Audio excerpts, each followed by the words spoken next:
The hand of God has got a plan for me. He's gonna scroll my life into a masterpiece. Hey guys, my name is Fallon and thank you so much for clicking on Tabernacle Hands. I'm super excited to start creating with you guys. Today we're going to make this waffle stitch pattern. Super simple, but it elevates your work by bringing in this texture. And you can even make dish mats with this. So if you want to wash your dishes by hand, you can set them on this towel and it'll elevate them a little bit and help aid with the drying process. So let's get started on these. For this project, I'm going to be using Lily Sugar and Cream Cotton. It's a number 4 worsted weight yarn. If you buy the cone, you get 400 grams, or you can get a skein that's just under 200 grams. If you look at the label, it'll tell you everything you need to know, what hook for knitting and crocheting, and what weight of yarn you have. I prefer using cotton because acrylic does not absorb water. For this project, you're going to need a 5mm hook, a tapestry needle, which has a round blunted end, and then a pair of scissors. So I'll show you guys how to weave in the end, but for now, we're going to learn how to work up this pattern. This pattern is worked in intervals of 2. You're going to need an even amount of stitches. And the turning chain counts as a stitch. So what I mean by that is that when you do your base chains, you need to make an odd number of them, then add on a turning chain, and then you will have an even number of stitches. If that sounds confusing, don't worry, I'm going to walk you through it. We're going to take our yarn, and I like to leave a generous amount on the end to work in so I can weave it in the end. Drape the yarn across your hand, pinch with your thumb, take the working yarn, go around your 2 fingers, and drape it to the left of the first loop you made. That's really important. Again, take the yarn, the working end, wrap it around, and drape it to the left of the first loop. Fasten it with your ring finger, take your hook, go under the first loop, grab the second and pull through, and at the same time, let your fingers release from that loop around your hand. I pull from both sides and it fastens this slip knot.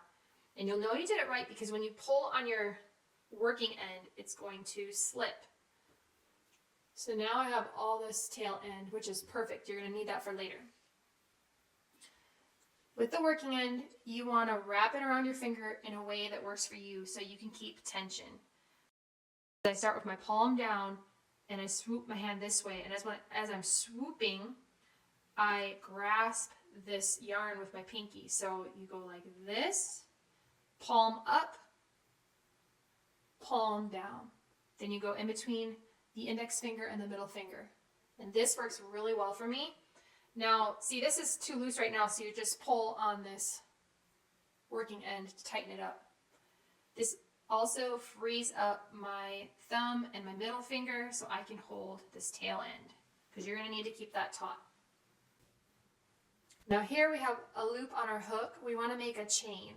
So we're going to take our hook up and grasp this yarn and pull through. Okay, so we have 1 loop on the hook. So yarn over, pull through, that's 2. Yarn over, pull through, 3. 4, 5, 6, 7. We're going to do 25. 8, 9, 10, 11, 12, 13, 14, 15, 16, 17, 18, 19, 20, 21, 22, 23, 24. For this last chain, I'm going to show you that just to talk about tension, because you want to keep the same tension throughout. It's going to make your work look more professional. Consistency is everything. So when I am pulling this through, it's up to you how loose you want. Like, the more I pull up like this, the bigger this loop is going to get. Whatever you're doing, you want to keep it consistent. So for me, I'm only opening this loop up enough to carry this yarn through. And it keeps it nice and taut. Personally, in my opinion, after working both like neutral or loose loops, I feel like keeping the tension tighter looks a lot prettier. But everybody crochets differently. It's personal preference. If you look, This is the front of the work. You can see little V's going into each other. That can sometimes make it hard to count what is a stitch or what is a chain. But if you turn your work over, you'll see these little bumps, and they're more predominant. So you can always count those as a new beginner, and you'll be able to tell, like, okay, that is my last stitch because there's a little bump right there. Where on this side, this loop looks like a V, so it's a little harder to tell. But just know that this yarn here on the hook is in fact a loop and not a chain. So from here, we're going to add on 3 chains for a turning chain. So 1, 2, 3. If you were to turn this like this, I'm showing you that we're making the height for the following stitches. If your work is wavy, you're probably not being consistent with tension or the turning chains. But for a double crochet, I'm going to do 3. We're going to yarn over, and I'm going to count down to the 4th stitch. 1, 2, 3, 4. Again, you can turn your work and count to the 4th bump.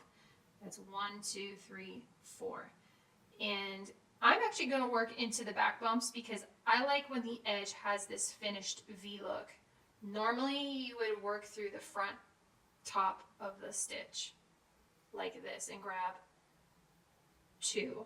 Like if you look from the top, it'll look like a V, but just bear with me here. We're going to go through the back bump. 1, 2, 3, 4.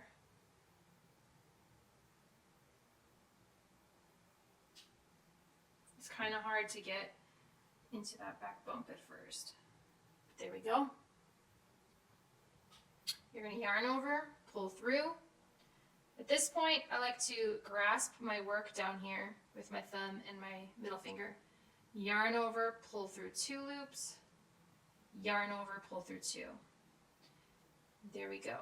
You've got your turning chain, which counts as a stitch. It's now going to give you an even number of stitches. Now we really want to make sure you understand that I made an odd number of chains, then I added on a turning chain, which gave me an even number. So we're going to work our way all the way down into these back loops. We're going to yarn over, go through this back loop, or back bump I would call it, pull through, hold your work, yarn over, pull through 2, yarn over, pull through 2.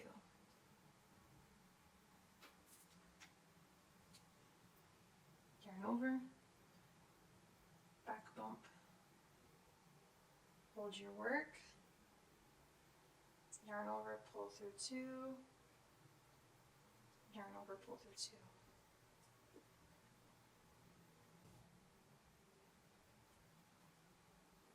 Yarn over, pull through 2, yarn over, pull through 2. You'll find that you need to readjust your hand and the tension at times, which is fine. You want to be consistent.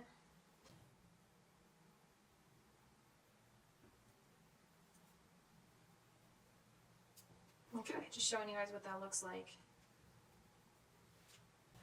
So go ahead and work your way all the way to the end. I'm going to meet you down here I'm going to meet you all the way down here to make sure you guys don't miss any stitches.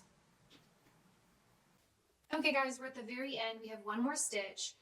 And sometimes it's confusing when you have a little slip knot there, but if you turn your work, you can still see there is a V there. And on this side, there is a bump. Make sure that this isn't twisted. You don't want to twist in your work. So I can see that this is the bump right here. It's a little hard to get in there.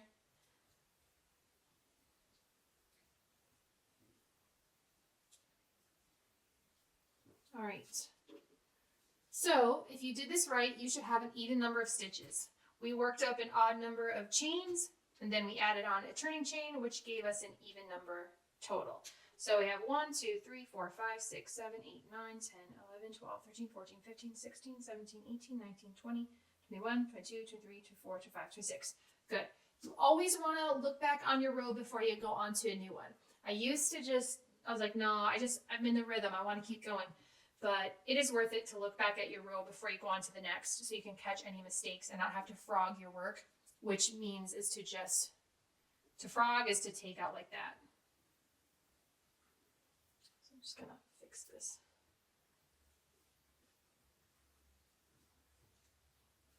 Okay, so now we're going to do 3 turning chains. We always chain 3 on the end.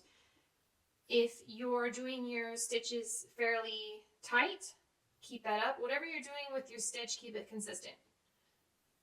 So we did 3. I like to flip it like a page, but underneath me. So like that. This turning chain counts as a stitch. So we're going to skip this first hole. We're going to go into the second one. This is where you work a regular stitch, right in here. If you were to look, you can see this V on top. Okay, so we're going to yarn over, go through this stitch, the second stitch, yarn over, pull through 2, yarn over, pull through 2. Now we're going to do 2 posts. If you're not sure, first of all, this is the post, so we're going to go behind this.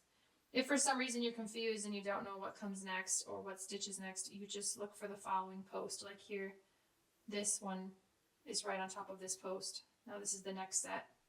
So yarn over, go behind the post, grab your work down here, pull through, yarn over, pull through 2, yarn over, pull through 2. And we're going to do another post. Yarn over, pull through 2, yarn over, pull through 2. See, now this is where you can see it's kind of hard to see because it's hiding a little bit. It starts to kind of want to stack a little bit. But find the next post, and above that find the stitch, because we're going to work 2 regular double crochets. So we're going in here.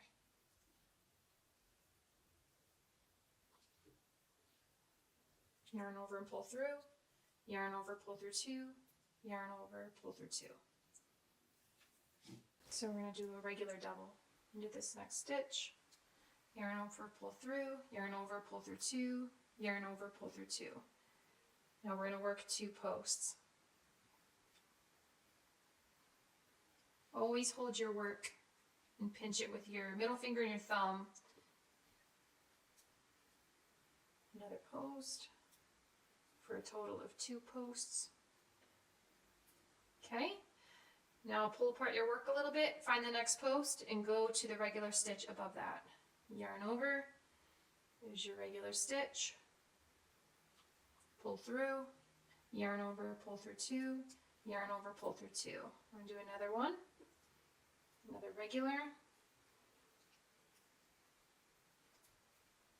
Okay, you can see the pattern taking shape so that you have 2 regular with that turning chain, 2 post, 2 regular, 2 post, 2 regular. You're going to do this all the way to the end. I'm going to meet you at the end. Okay, so we're at the end here. If you started with 2 regular, you should end with 2 regular. And like I said, this post kind of starts to hide the stitch behind it, so just make sure that you have 2 on the end. So let's pick up our yarn. And the easiest way to find the next stitch is to find the post and go up. So we're going to yarn over, and then we're going to do a regular double crochet in the stitch, regular stitch. Yarn over, pull through, yarn over, pull through 2, yarn over, pull through 2. Now, you could just find the 3rd chain and go through it, but on the end, I just go through it all the way around.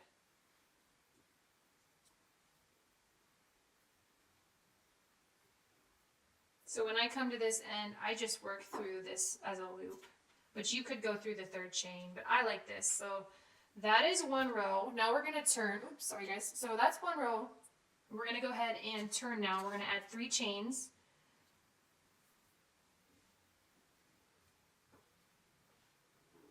Keep your tension consistent. That's 1, 2, 3. Flip your work underneath.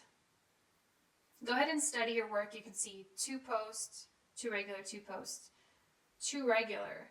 And these on this side are actually 2 posts. Wherever there's posts, you post. Wherever there's regular, you do regular. So even though on this side, this is a post, when you flip it, it's presenting itself as looking like a regular. So we're going to start in this post right here. Because remember, the turning chain counts as a stitch. So we're not going in here, we're going to go back here. And you can see this one down here is elevated, so that's how you know. So yarn over, go behind this post, pull through, yarn over, pull through 2, yarn over, pull through 2.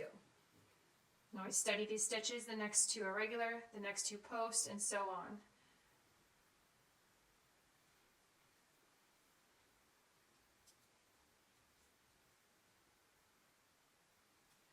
So your pattern is going to start taking form.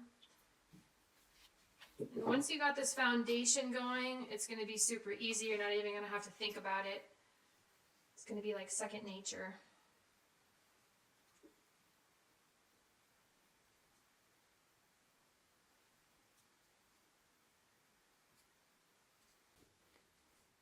When you guys get to the end, you can see, if you study your pattern, you have 2 posts, 2 regular, and these last 2 are going to be posts.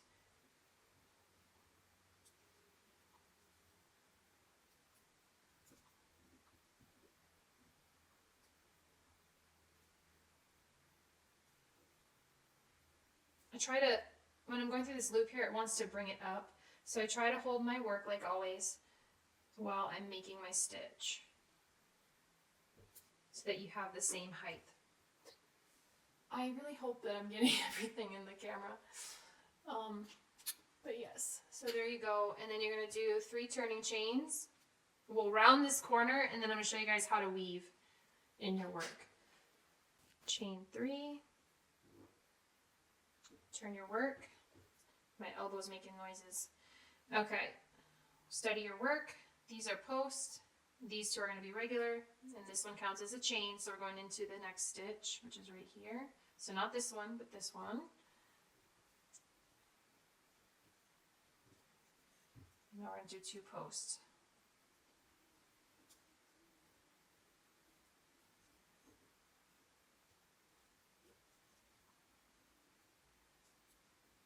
And then work your way all the way down, and I'm going to show you guys how to weave in this end. Okay guys, I made it to the end of this row, and this is the 3rd row, but 3 rows made up these 2 little squares, and I like to do 8 of these squares. So once I see 8 of these, I will fasten off my wash rag. But again, you can make it as big as you want. I'm going to add this little stitch marker here so I can pick up my work later. I'm going to show you guys how to do, some stitch markers are a little more open. Let's see, fix that. So put that little stitch marker on there. These work great. And you just pull this and it'll keep your work from frogging. Okay, so I'm going to flip this, and I kind of have this back here so you can see a little bit better with that contrasting color. We're going to take our tail end and our tapestry needle. If you just pinch this, like so, you can work this in very easily. Just kind of shimmy it and pull. All right, the way I like to weave this in, and it's tried and tested, I did this on my wash rags I made in the gray. I'm weaving it through the V's. It's how I've seen people who knit weave in like this, and I thought I'd try it. It works really well. It adds a little bit of bulk to the end here, but quite honestly, it doesn't bother me that much, and it stays in really nice. If you wanted to, you could weave through here, but I actually like this. So I'm going to show you how to do this. If you don't like this method, that's okay.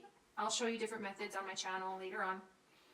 But for this, what I did is I found where the slip knot was right here, and then I went under, because it's, instead of going over, if I went over, that would kind of pull this slip knot that way, and I want to pull the slip knot in this direction. So I went under this loop here, pulled through, and you want to pull it enough, not too tight, but just enough to level it out.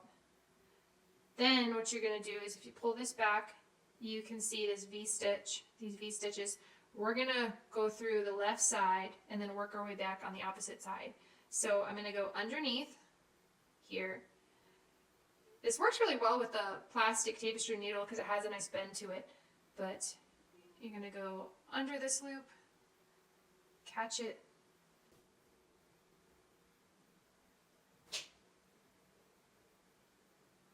Okay, I'm going to go about this far, and then I'm going to turn around. So I'm going to turn my work like so. And I'm not sure if you guys will be able to see this, but you see this loop. This string is coming out of this loop, out of the top. I'm going to go back underneath so that when I bring this through, this loop catches like so. So it's fastened. Then I'm going to, so I can hide it better, instead of going this way, I'm going to go down in here to pull the yarn straight down so it's a little more hidden. We fastened, we went down through the bottom. Now if you go the opposite way on the way back, what I mean by that is instead of going underneath, we're going to go from the top. And that's what I was trying to remember, but yes. So on the first, on this side we went through the bottom, now we're entering in through the top.